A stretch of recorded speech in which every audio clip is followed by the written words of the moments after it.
itong katsu ang tawag dito sa isla na to. So, ito yung init muna. Yan ang salt para may lasa na. Yan ang ginagawa ko. Then, lagyan ng konting suka. Wala yung lansa. Hindi naman malansa po, pero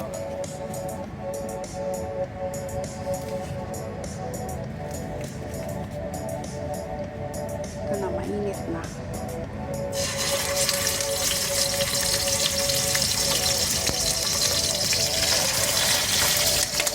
Yeah.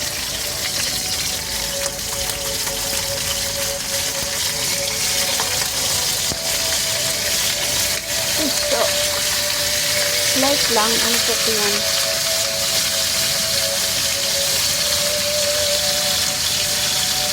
Ito, in-slice na ng ng supermarket. So, ayoko na mag-slice ko. Di naman pala eh. Ito, lagyan mo ng dito na yung sa mantika niya. Kasi maghuhugas pa. Lagyan mo ng konting butter.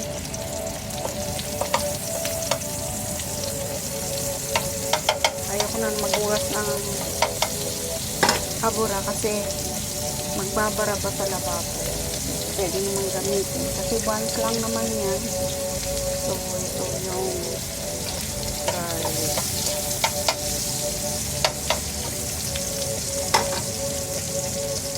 Ito yung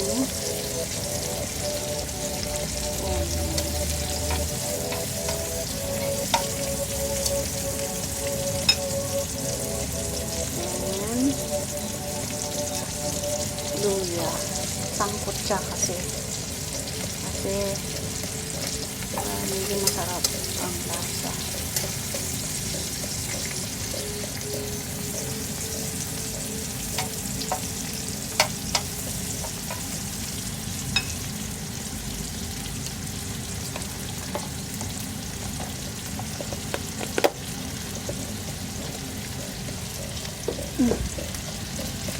Ito, kasi mayroon pa akong nakitang ito na, para may gulay.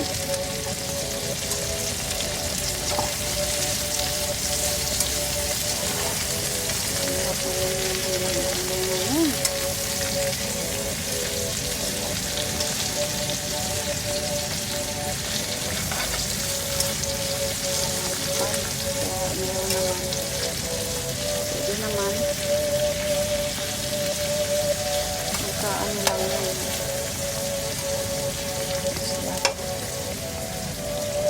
Tayong kalabasa. Ito yung sinangkot at isla. Ganyan lang, wala nang simple-simple lang. Dito ang ginagamit namin is yung sakan na lata.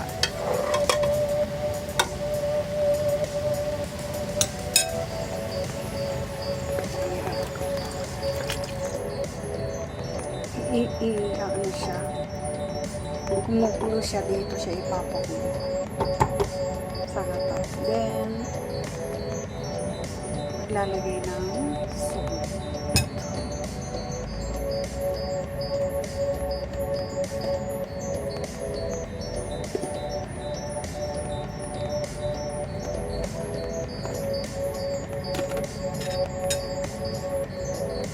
Ito yung salt.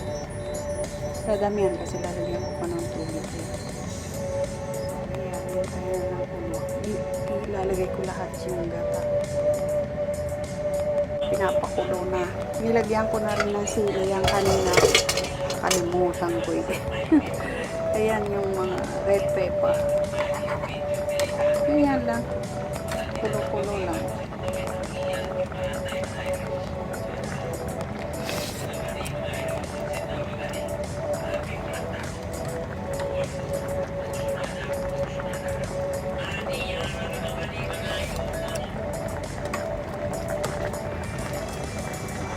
Ayan.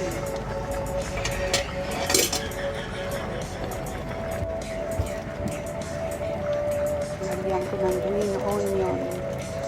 Meron lang nasa pinuka, sa tabi-tabi lang. Tinanim ko sa paso. Ang tanggalan na ng lansa.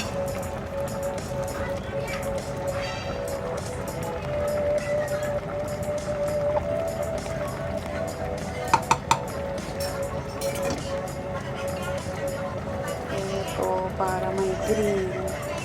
Kangkong, nakuha ko rin sa mga tabi-tabi. Pero mawawala na to. Tapos na ang sama.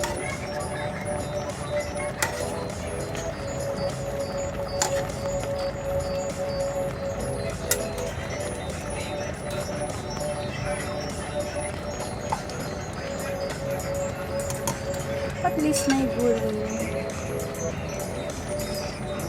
Oh, this is it. Mamaya ko ihahalo para maluto pa yung mga gulay. Ilo ka ko ng subscribe. YouTube channel. Thank you very much for support. Bye bye.